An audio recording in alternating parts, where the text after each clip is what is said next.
자, 우리는 지난 주간에 압살롬의 이 사건을 통하여서 우리에게 주는 교훈이 뭔가 세 가지를 생각해 봤습니다.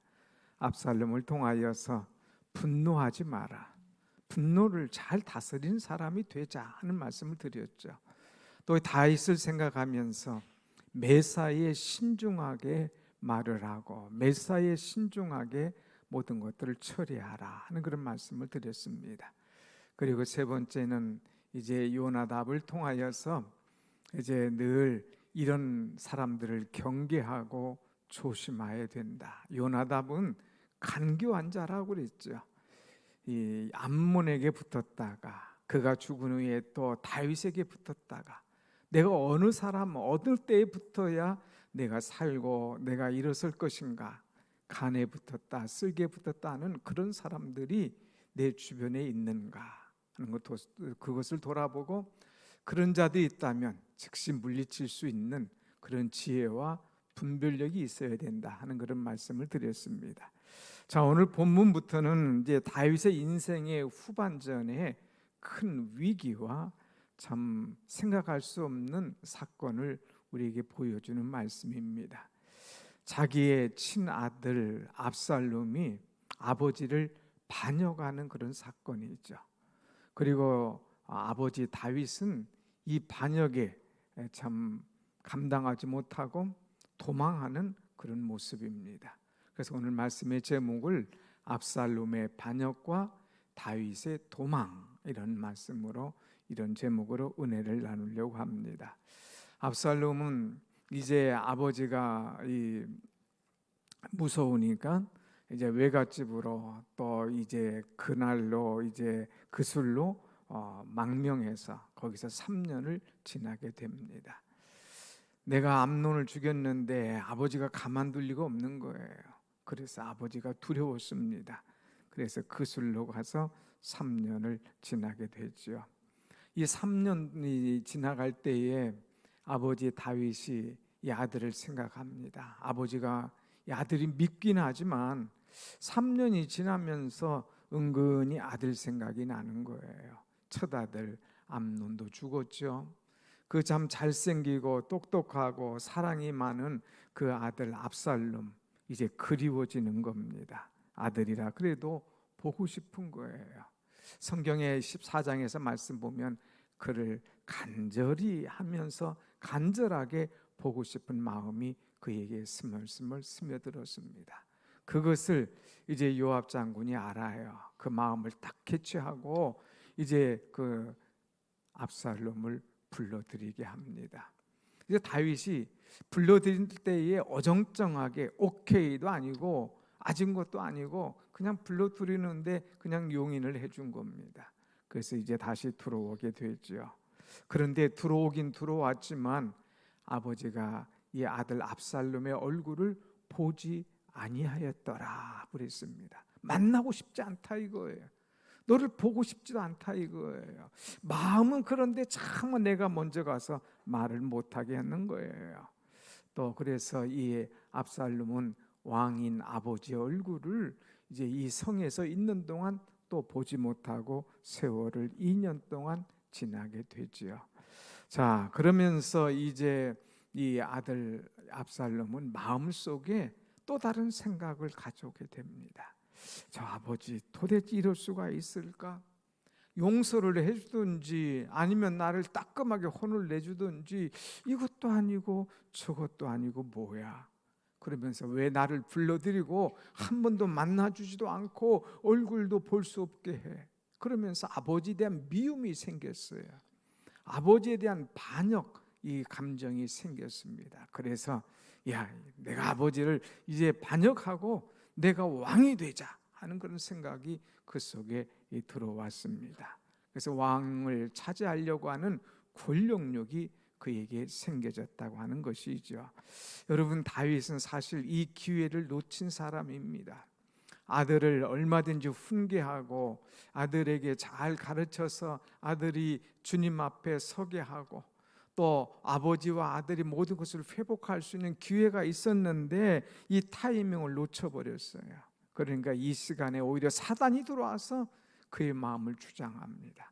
아버지의 마음을 완악하게 하고 아들 압살롬은 아버지에 대한 반역을 계획하면서 참 어려운 시간들을 보내고 있습니다. 그래서 이거 사건이 해결되지 않을 때에 사단이 들어와서 역사하는 그런 모습이 오늘 15장에 담겨 있습니다. 1절부터 6절까지는 압살롬이 아버지를 어떻게 반역할 것인가 하는 것을 치밀하게 준비하는 그런 말씀이 나오고요. 7절부터 이제 10절까지는 실제로 반역하는 행위가 나오게 됩니다. 그리고 13절부터는 이 아들의 반역에 의해서 아버지 다윗이 도망가는 그런 모습을 우리는 볼 수가 있죠. 자, 먼저 우리는 은밀하게 진행하는 반역, 어떻게 반역을 준비하나, 이 압살롬의 치밀한 모습을 한번 생각해 보겠습니다. 압살롬은 치밀한 사람이잖아요. 머리도 있고요. 또 참 모든 것을 주둔면밀하게 계획하는 사람이에요. 지난번 암몬 잡을 때도 그냥 간 게 아니지 않습니까? 치밀하게 계획을 했어요. 이번에도 아버지의 왕권을 뺏는 데 있어서 그냥 한 게 아닙니다. 한 번의 구타타로 끝나는 것이 아니라 얼마나 치밀하게 계획을 했는지 한번 1절 말씀을 한번 같이 보겠습니다. 1절 시작. 그 후에 압살롬이 자기를 위하여 병거와 말들을 준비하고 호위병 50명을 그 앞에 세우니라 그랬어요. 이 집에 들어왔어요. 아버지와 이제 화해를 하게 됩니다. 그로부터 이제 2년 후에 압살롬이 치밀한 계획을 세웁니다. 여기 보면 그 후에 압살롬이 자기를 위하여 그랬어요. 하나님을 위하여가 아닙니다. 나라를 위하여가 아닙니다. 왕을 위하여가 아닙니다. 자기를 위하여서 치밀하게 준비했다고 했습니다. 뭘 준비했느냐? 병거와 말을 준비했습니다. 왕이 나갈 때에 마차가 있죠. 또 그 뒤에 병거들이 쭉 따르는 것 아니겠습니까? 또 그 뒤에 호위병들이 50명이나 그 앞에 세우니라. 그러니까 그가 갈 때마다 말을 타고 또 마차들이 쭉 있고 또 호위병들이 50명이나 따르고 하니까 이것은 외지간한 왕의 행차의 그런 모습인 거예요. 그래서 그들에게 자기가 마치 이스라엘의 대권 주자인 것처럼 보여주는 그런 모습. 더군다나 이 압살롬은요, 키도 크고요, 그의 머리가 아주 그냥 쭉 내려오는 머리가 아주 풍성한 그런 사람인 것을 성경이 기록하고 있습니다. 그러니까 잘생겼죠, 키도 크죠, 머리도 쭉 내려와 있죠. 또 막 말을 타고 가죠. 뒤에 그냥 호위병들이 따라가죠. 그러니까 사람들이 그 앞에 깜빡합니다. 야, 저 잘생긴 이 압살롬, 저 사람은 차세대의 이 나라의 왕이 될 사람이구나. 왕감이다. 정말 멋지다. 정말 괜찮은 사람이다. 사람들의 호감을 삽니다. 그 분위기에 딱 압도가 되는 것이죠. 자, 이렇게 사람들에게 호감을 사게 만들 뿐만 아니라 사람들에게 직접 가서 이제는 보여주는 것이 아니라 직접 관심을 쏟게 만듭니다.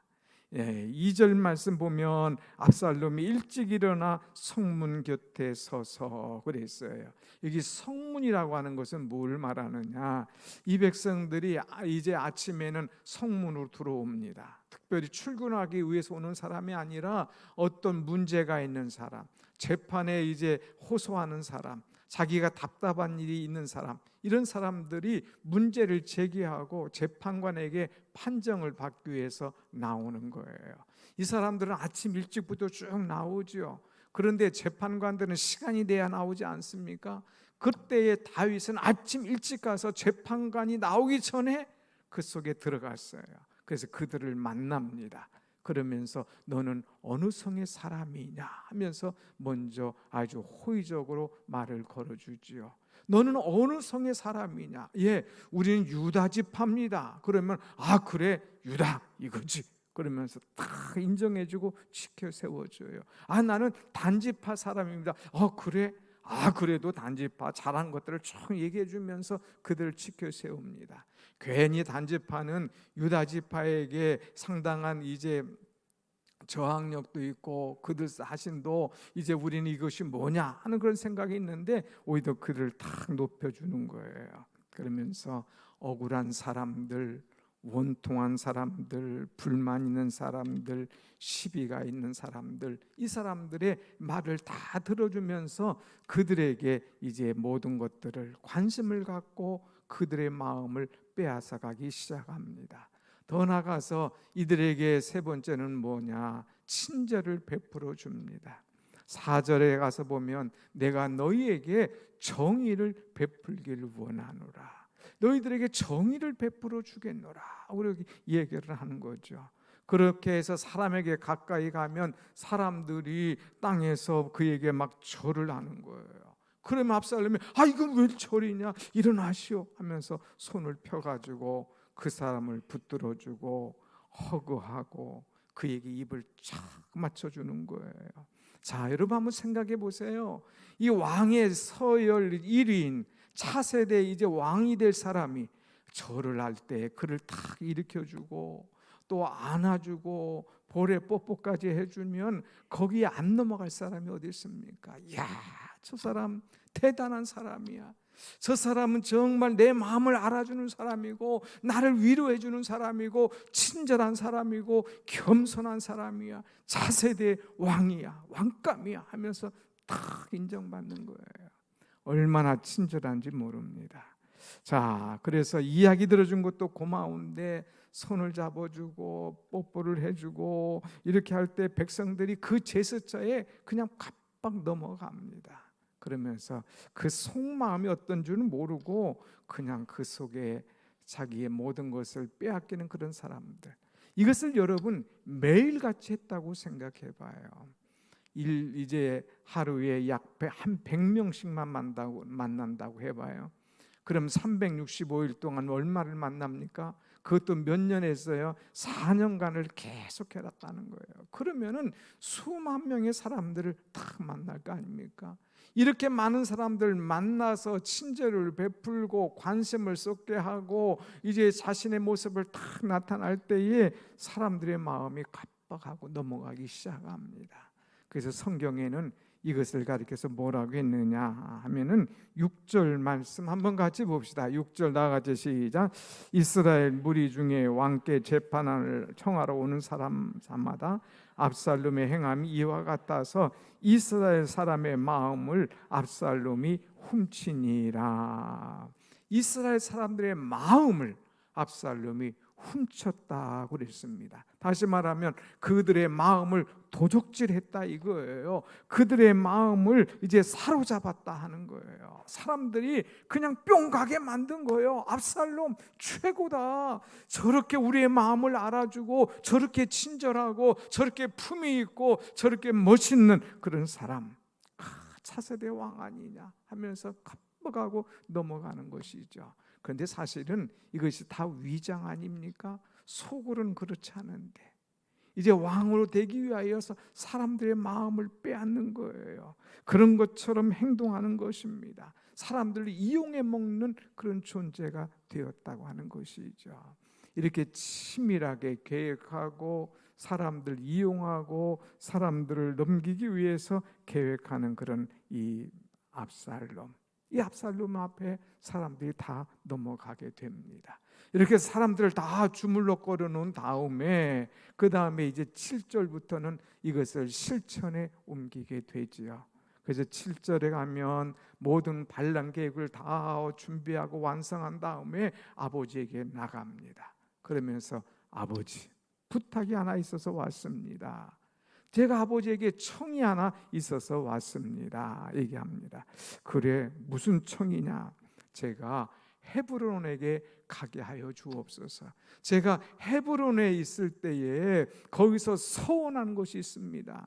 헤브론에 가서 하나님 앞에 제사를 드릴 수 있도록 나에게 허락하여 주옵소서. 그러니까 아버지가 좋아하는 단어가 두 가지가 있어요. 헤브론이라고 하는 것, 서원이라고 하는 것. 그리고 제사라고 하는 것, 그러니까 아버지가 좋아하는 것이 뭔가 그것을 딱 알고 헤브론, 다윗이 다시 헤브론을 차지하는 그런 기억들 여러분 말씀 속에 있었지 않습니까? 그 땅에 우리 아들이 간다네. 거기에 왜 갈까? 하나님 앞에 제사하러 간대. 그런데 그것이 우연히 된 것이 아니야. 하나님 앞에 서원했던, 아하, 이 자식이 이제 정신 차리는구만, 하나님 앞에 제대로 머리 숙이는구만, 하나님의 은혜로 살겠다고 작정하는구만. 그래서 아버지의 마음이 얼마나 기뻤는지, 그래서 그를 축복하며 그래 가라 하면서 그를 보내주는 거예요. 자, 이렇게 아버지의 허락을 받아서 헤브론으로 가는 이 압살롬은 그냥 가지 않고 이 땅에 있는 엘리트 200명을 데리고 갑니다. 다 머리 좋은 사람들, 힘쓰는 사람들, 물론 자기의 추종 세력도 있지만 그렇지 않은 이 살만한 사람이, 힘 있는 사람, 이런 사람들 쫙 데리고 나가는 거예요. 자기 목표를 위하여서 사람들 동원하고 데리고 가는 거죠. 조금 심한 용어로 보면 조작하는 거예요. 조작하는 거. 그래서 다 사람들을 데리고 아주 그냥 그럴듯하게 이제 예배하기 위하여서, 하나님 앞에 서원 감사 예배하기 위하여서 같이 가는 것처럼 하고 그들을 쭉 데리고 갑니다. 아무것도 모르고 사람들은 졸졸졸졸 따라가는 거예요. 왜 가는지를 모르고 사람들은 가는 거예요. 그럴 때에 압살롬은 측근의 부하들에게 신호를 딱 줍니다. 내가 신호하면 너희들 어떻게 하는지 알지? 지난번 신호 딱 내릴 때에 이 요압을 술진탕 취하게 하고 그를 죽게 한 것처럼 내가 신호를 내릴 때에 너희들은 외쳐. 무슨 말을 외치느냐? 이제 헤브론에서 이제 압살롬이 왕이 되었노라. 그래서 10절 보면 나오잖아요. 압살롬이 헤브론에서 왕이 되었다 하고 소리를 질러라 이거예요. 자, 이렇게 콘티를 딱 짜놓고 있습니다. 그러니까 이제 이들이 다 헤브론 오게 합니다. 그들이 자리를 차지합니다. 그때 이제 사인을 딱 보낼 때에 이들에서 헤브론에서 압살롬이 왕이 되었도다, 왕이 되었도다, 압살롬이 왕이 되었도다 막 소리를 지르는 거예요. 그러니까 헤브론에 있는 사람들이 놀랬죠. 이거 무슨 소리야? 누가 왕이 되었어? 이 다윗이 우리의 왕이 아니야? 그런데 왕이 바뀌었던가 봐. 그런데 이 압살롬에서 이 같이 온 사람들, 이 사람들 보니까 대단해. 왕인처럼 딱 사람들을 데리고 오고 또 마차를 타고 오고 그 모습이 아주 늠름하고 거기다 200명 엘리트까지 쫙 오는 거 보면 이 사람 대단한 사람이네. 그런데 왕이 되었도다? 정말로 왕이 되었나? 사람들이 그냥 꽉 넘어갑니다. 그런데 그 중에 한 사람이 있어요. 중요한 사람 한 사람을 데리고 왔어요.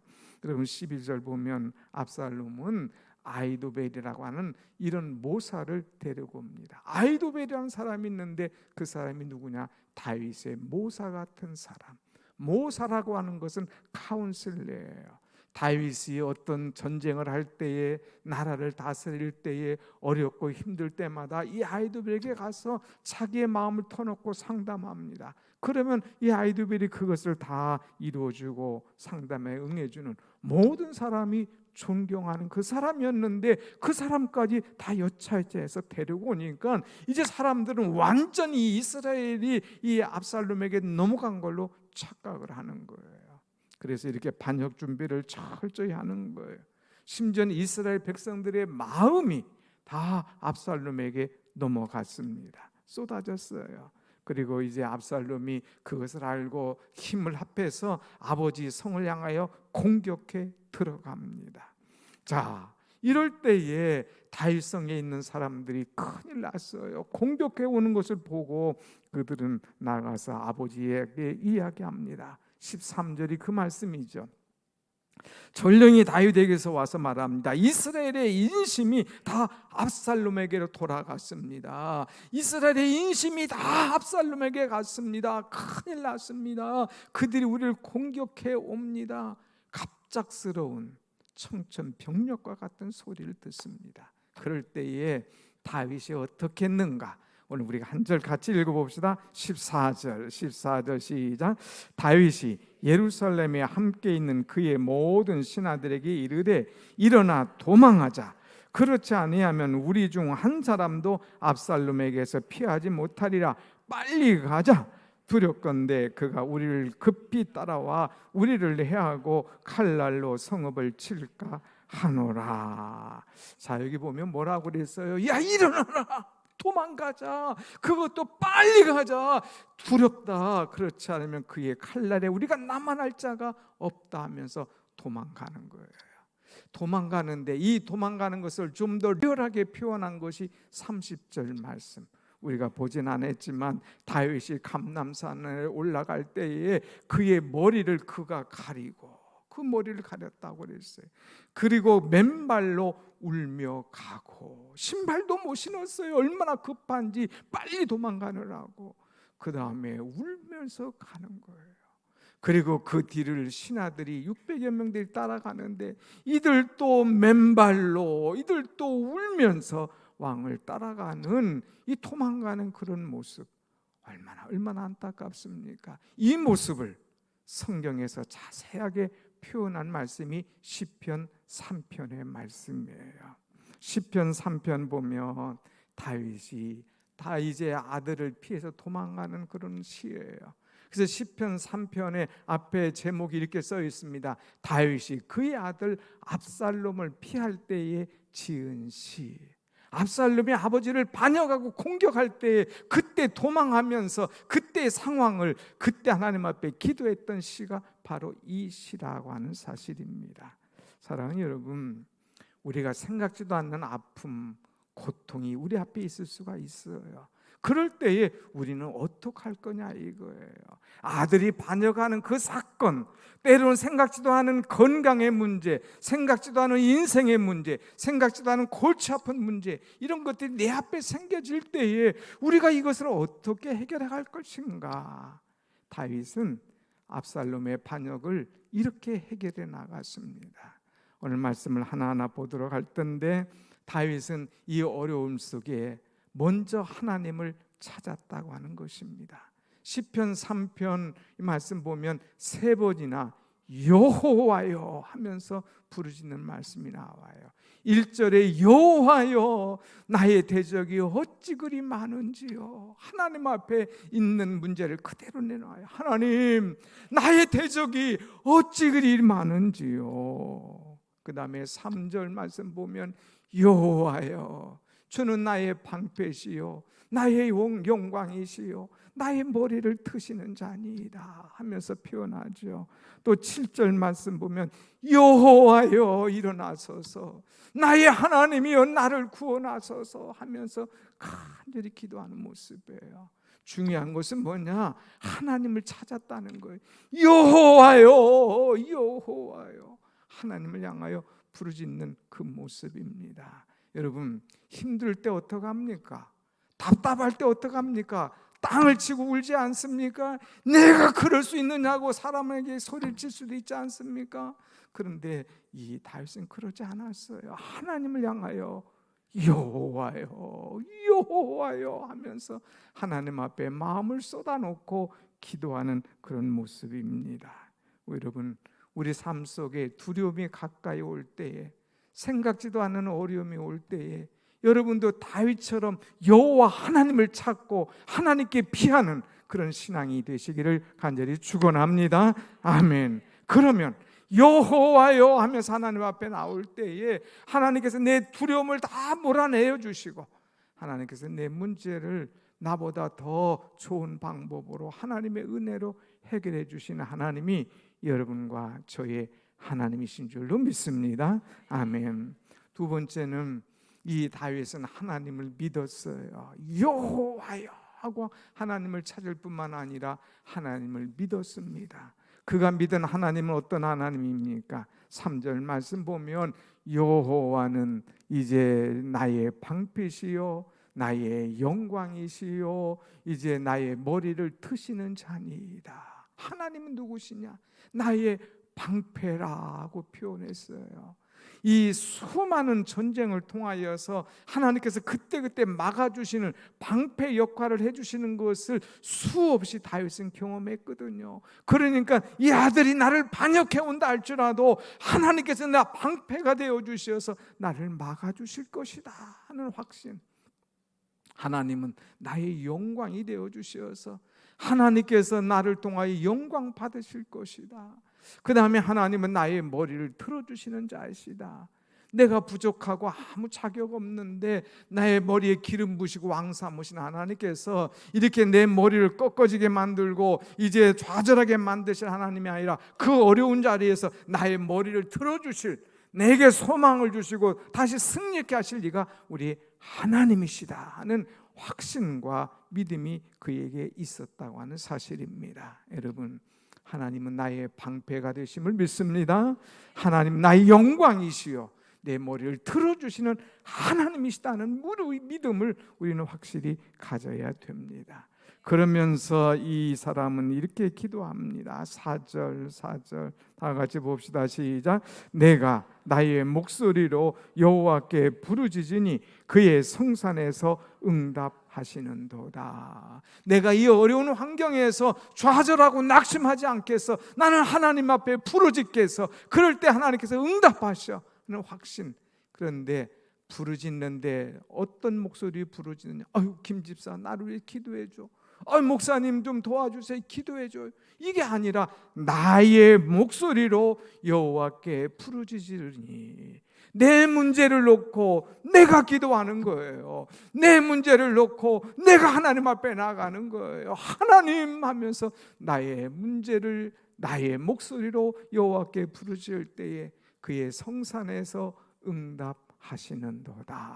사랑하는 여러분, 나의 목소리로 하나님 앞에 진실하게 기도할 때마다 하나님 가까이 오셔서 내의 기도를 들으시고 응답하시고 은밀한 중에 해결해 주시는 하나님이신 줄 믿습니다. 아멘. 5절에 보면 또 뭐라고 그랬어요? 내가 누워 자고 깨었으니 여호와께서 나를 붙드심이로다. 붙들어 주신다. 이거 사람들은 다 흩어져서 가는 것 같아요. 아이돌별까지 다 가는 것 같아요. 그러나 하나님 나를 떠나지 아니하시고 나를 버리지 아니하시고 나를 붙들어 주신다 하는 확신이 있었습니다. 어떤 상황에서도 하나님이 나를 붙들어 주신다면 우리는 흔들림이 없어요. 어떤 일이 있어도 하나님께서 내 편이 되어 주셔서 나를 붙들어 주신다 하면 우리는 흔들림이 없다고 하는 것이죠. 그래서 6절에 뭐라고 그랬어요?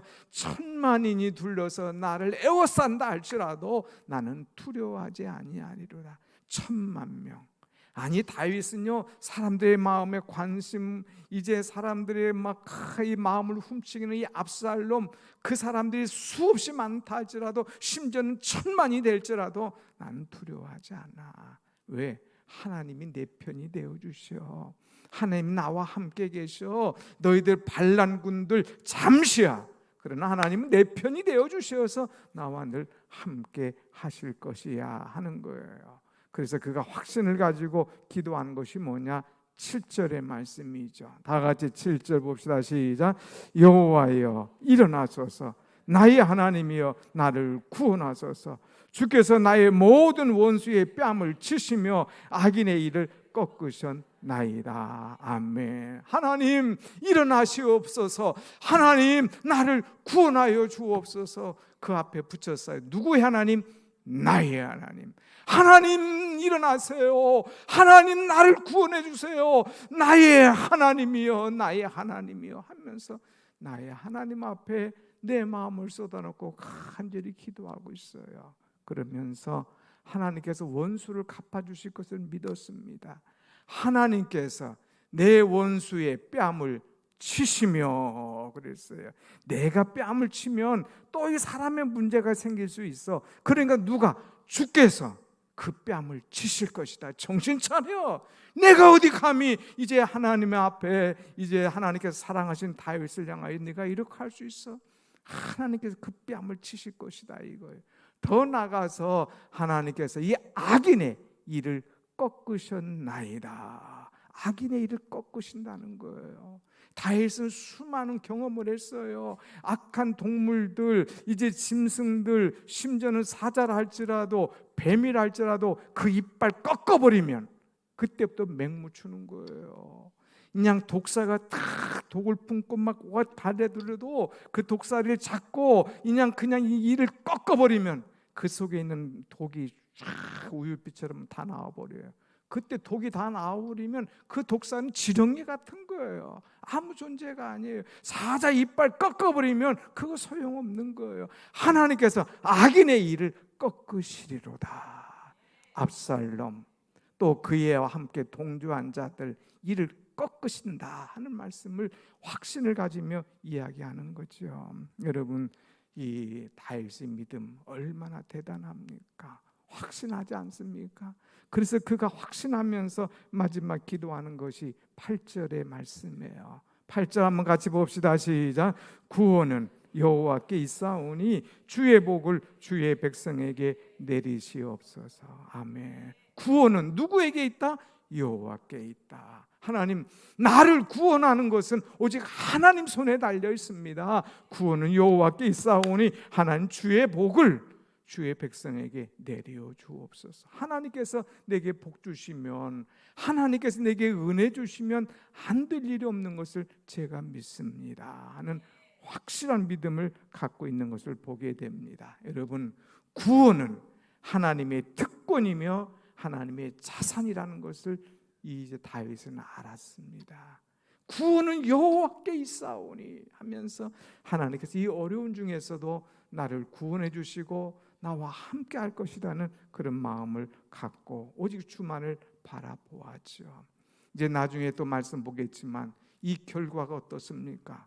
그럼 압살롬이 반역을 해서 아버지를 뒤집어 놨습니까? 아버지가 끝장이 났습니까? 그렇지 않아요. 18장에 가서 보면 이제 압살롬과 다윗의 군대가 이제 함께 붙게 됩니다. 그야말로 내란이 일어나는 거죠. 싸움이 일어나는 거죠. 그 속에 하나님이 간섭하셨습니다. 하나님이 역사하셨습니다. 그래서 상황이 뒤집어집니다. 그래서 이 압살롬이 막 도망갑니다. 이제 나귀 새끼를 타고 막 도망가다가 그가 상수리 나무에 딱 걸렸습니다. 뭐가 걸리느냐? 그는 머리가 길다고 하지 않았습니까? 그럼 가는데 머리에 그냥 이거 상수리 나무에 머리가 딱 걸려버리는 거예요. 그러니까 나귀는 쑥 달려가고 그냥 몸은 이제 머리가 위에 나무에 걸려가지고 어쩔 줄 모르고, 그럴 때에 요압이 와서 그를 창으로 찔러 죽이는 그런 안타까운 모습이 나타나죠. 여러분, 승패 어디에 있습니까? 아무리 치밀하게 계획하고 아무리 사람의 마음을 훔치고 아무리 작전을 짜고 계획하고 음모한다 할지라도 하나님의 사람을 함부로 할 수 없다는 것을 우리에게 보여주고 있습니다. 사랑하는 여러분, 우리가 누굽니까? 우리는 하나님의 사람 아닙니까? 우리가 누굽니까? 우리는 하나님의 종들 아닙니까? 우리가 누굽니까? 하나님을 붙잡는 주의 백성들 아닙니까? 살아가면서 어려운 역경이 있어도 그것 때문에 낙심하지 마세요. 때로는 사람이 나를 힘들게 합니다. 때로는 환경이 나를 답답하게 만듭니다. 때로는 물질이 나에게 손해를 가져다 줍니다. 때로는 인간관계의 파손 때문에 힘들어할 때도 있어요. 그것 때문에 우리가 신앙의 좌절을 가거나 흔들리지 말고 오직 믿음의 주여 온전케 하시니 예수를 바라보며 나아갈 때에 주님이 내 편이 되어 주셔서 주의 구원을 이루어 주시고 승리케 하시는 그런 역사가 오늘 우리에게 있어지게 될 줄로 믿습니다. 아멘. 우리가 함께 기도합시다. 오늘 말씀을 생각하면서 우리는 참 어렵고 힘들 때에 어떻게 하는 그런 스타일인가? 아무리 사단이 치밀하고 계획하고 준비한다 할지라도 하나님을 당할 수 없음을 깨닫고 어려울 때 다윗처럼 하나님을 찾으며 하나님이 나의 방패 영광 내 머리를 들어주시는 분이심을 믿으며 하나님 앞에 내 목소리로 간절히 부르짖어 응답받는, 그래서 하나님께서 나를 붙들어 주심을 깨닫는, 하나님께서 원수의 뺨을 치시며 그들의 독을 이를 꺾으시는 그런 하나님, 구원은 오직 여호와께 있고 하나님께서 내게 복 주시는 것을 깨닫고 오 하나님 나를 붙잡아 주옵소서. 내가 하나님 앞에 모든 것을 맡기고 하나님 의지합니다 하는 그런 심정으로 다 같이 한 목소리로 기도하겠습니다. 살아계